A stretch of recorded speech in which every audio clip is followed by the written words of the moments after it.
mas lalamang po yung talagang sumusuporta sa akin. Kasi yung po kasi ma'am is sa haters po kasi parang sila lang din eh.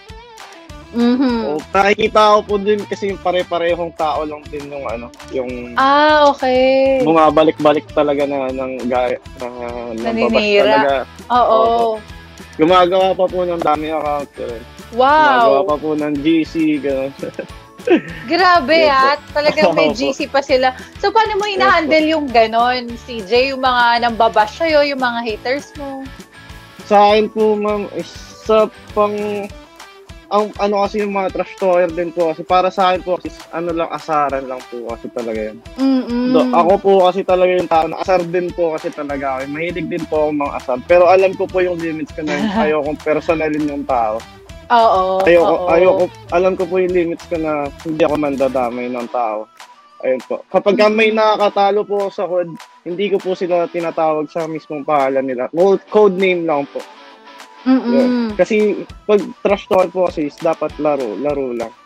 Since sa kanila din po galing na ang trash talk is natural na talaga sa lahat ng bagay, lalo na sa mga laro.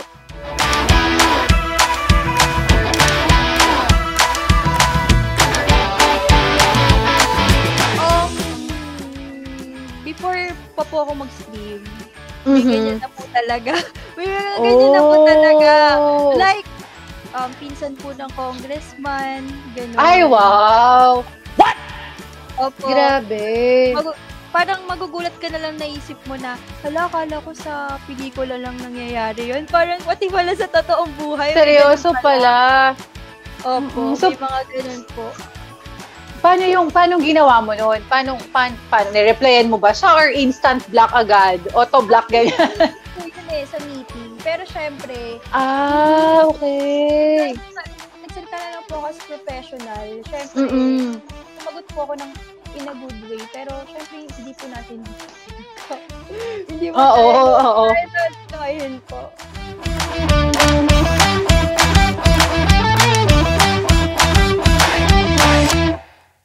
Wala ka bang parang naging ka-MU man lang, gano'n yung nakausap mo saglit kasi yung nag-enjoy kayo sa paglalaro hanggang sa parang nagkaka-chat na pala kayo, ganyan. Yung kaduo mo lang tapos biglang, alam mo yon nag-blossom into something. Ay, ang dami. Bibilang siya. Parang minumultiply mo na, di ba? Talk lang. Ewan ko eh. Dili na lang ako mag-talk. Nakalaro ko na si Chicks, kung kilala mo yan. Yung ex ni Doggy. Okay, tapos? Ayun, nakalaro ko. Nakakaduo ko, tapos sabay kami mag-stream. Nakausap ko rin. Pero ngayon, ginost ako eh. So nananawagan ka ba? Hindi. Joke, okay lang naman, sports lang ako. Salamat sa experience, Chicks. Natuwa ko sa salamat sa experience. Grabe, natawa ko nun. Okay lang yun, no? Okay lang. Minsan darating talaga sa buhay natin yung mag-ghost tayo at mang-ghost tayo, di ba? Bro, hindi. Mag-ghost lang. Hindi tayo mang-ghost. Mag-ghost. Kung papipiliin kita, mas gusto mo ng mag-ghost kesa mang-ghost. Ganun ba?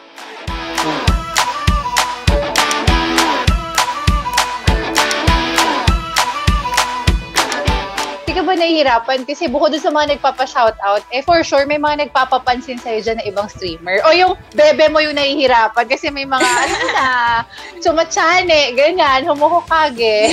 Yung bebe ko po, ay ba nanonood siya pala? Bakit ka dyan? May sasabihin po kasi ako kasi, meron po kasing streamer na nag-comment. Kinikilig ako. Tapos, binan niya po kasi moderator po siya sa page ko Okay. Anong sabi ng streamer? Anong sabi ng streamer? Parang po, sabi parang hindi na ako makakomment sa live mo, gano'n. Tapos nakita ko po siya sa band. Sabi ko, tinanong ko po yung bebe ko, binanmay na. Sabi, kulit parang gano'n. Nagselot. Opo. Kasi may nagpapapansin sa'yo. Opo. Kaya nagagalit siya, gano'n. Oo, kikilig ako. Yun lang ba, siya talaga yung na-apektuhan, no? Tama. Siya yung okay na-apektuhan. Kasi parang nagsusupport lang naman po sila, parang gano'n. Itingin ko po, walang mali siya naman po. Oh,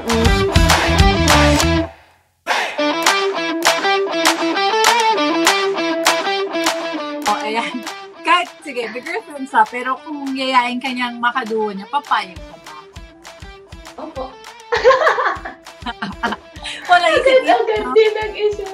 Hindi na nag-isip. Mabilis na opo. Pero kunyari, ikaw yung girlfriend. Girlfriend nitong crush mo na to. Tapos, may gusto makipagduo sa kanya na kasing ganda mo. Yan, ganyan kaganda. Papayagan mo ba siya? Okay lang po. Basta hanggang laro lang. Di naman po Hindi laro lang.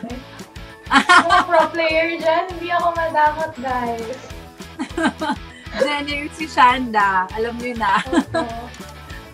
So siya pala, ang ayong ano, parang hindi ko na need ng explanation mo. Parang dun pa lang sa kilig, nakita ko na eh. Kung bakit mo siya gusto. Ano ba yan? Physical attributes ba niya yung nagustuhan mo? O yung husay niya sa paglalaro?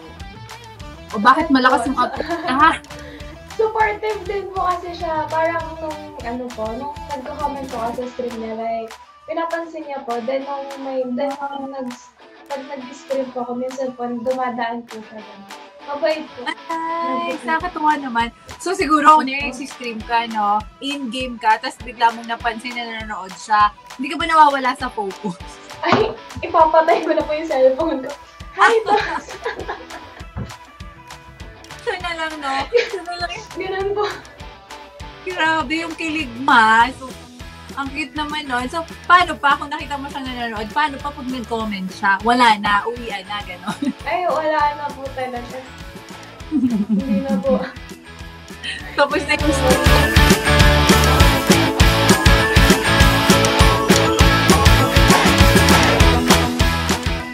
wala talaga akong pakialam sa kanila eh. Kung bago pa ako mag-stream, meron na talaga po nang babash sa akin. Yung kapitbahay namin. Like, ito pa kayo ito pa kayo nagko-comment sa akin, hindi ko kilala, mapapa-affect ka ako. Oo, tama. Inaasar ako, like, inaasar ko na lang din. Kasi, pero namimili naman po ako talaga ng papatulan na bash. Oo, ayun. Lalo na mga pag below the belt na yan. Oo, kasi, ayun nga. Hindi mo kasi sila pwedeng konsentihin eh. Hindi mo sila pwedeng i-normalize. Na, tawag dito, hayaan mo na yan. Huwag mo sirain yung mood mo. Hindi po eh, kasi kailangan mong ipamuka doon sa nagbabash sa'yo na mali yung ginagawa mo. Na, tao din yung mga streamers. Ayun po, may mga damdamin yan. Pero, tama. Ang mahirap po kasi sa lagay namin, kailangan naming tigilan yung emotions namin para hindi masira yung mood. Oo, tama. May mga times talaga na lumalabas talaga yung nakakapikon talaga. Oo. Bakit mo ko binabash, ha? Deserve ko ba to? Oo, yung mga ganun. Kasi dito po kasi sa ML, nausap po kasi yung mga streamers na nakasando. And gusto po nila, some viewers kasi, they want na, magsando ka na rin para maraming manood sa'yo. And na-trigger po ako talaga doon. Sobra. Kasi, hindi naman po ako nag-stream para lang magsando. Nag-stream ako para maglaro. Pero may stream ako na nagsasando ako Kasi, yun yung damit ko eh. Yun lang yung nakuha akong damit eh. Diba? Pero yung sabihin na magsando ka para maraming manood sa'yo. Like, why? Diba? I'm not streaming for how to dress.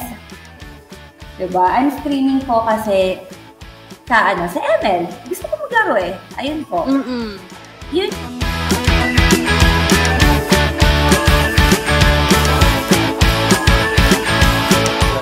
Hindi, siguro yung last week. Kasi sa isang linggo nanalo kami ng 3 tournaments, 2 local, saka isang international. So parang yung tournament namin nung time last week is sunod-sunod. Tapos yung last na tournament namin doon sa week na yun, yung recently, yung alam nyo na nanalo kami nung Valo to Asia Invitationals. Yun po yung last na tournament namin dun sa week na yun. So, yun yung third na napanalo namin sa week na yun. So, 3 first place po sa week na yun. So, ito na po yung biggest week so far na na-achieve namin. Wow. Grabe, no? Parang, syempre gusto niyo naman lahat manalo, pero hindi niyo ina-expect na pwede pala na gano'n, di ba? Yung parang isang buhos talaga. Parang sobra kayong winless, di ba? Yes, po. Grabe, kasi grabe yung dedication nyo.